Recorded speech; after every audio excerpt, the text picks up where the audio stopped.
in your CRM and also your that sales team. But, given that talent, I would still say today is one of the biggest challenges for startups as they're building.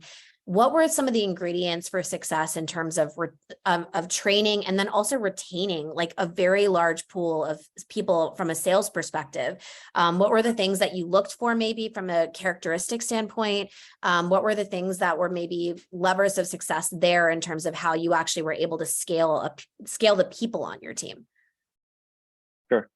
So we had a pretty large telesales team as well as a field sales team as well.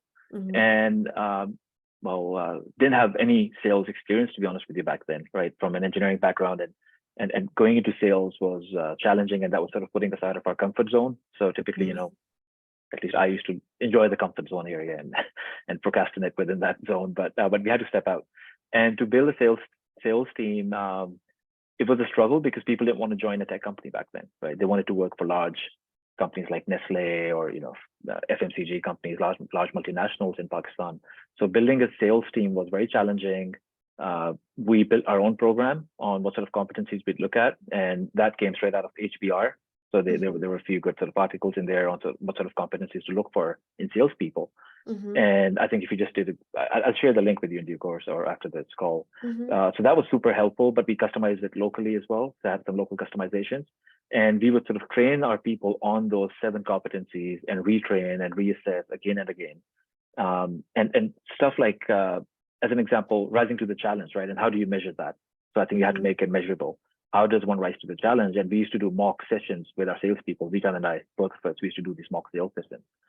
And then there are sort of some negative attributes which we would sort of, try to get rid of. As an example, storytelling. Because in a sales process, it's a lot about building that relationship. And relationships get built when you are a better listener than a storyteller. So you don't want to we don't want our people to go in and start sort of, talking a lot about themselves or the brand, understand what the need is, listen to their problems. And it's more listening than telling. So that really, really sort of helped. And I think when our salespeople used to go out, it was a lot about how do you capture all of that information in the system? Because if it's all on paper and it's all verbal, then it's not going to translate well. And you can't do a lot of analysis. So as an example, you would have someone who would just shadow and understand what they were doing in the sales calls, in the sales meetings, or listening to phone calls. We even started recording a lot of phone calls from Android phones and uploading them to the CRM. Now we actually also do a lot of natural language processing, and we sort of, try to understand the context of that call automatically. So it's also translating all of that. And it was all engineering powered sales. So the competency sets we developed, and we kept on developing and evolving those. But as you said, the biggest challenge is people, and people was a challenge, is a challenge, and will probably remain a challenge. Yeah.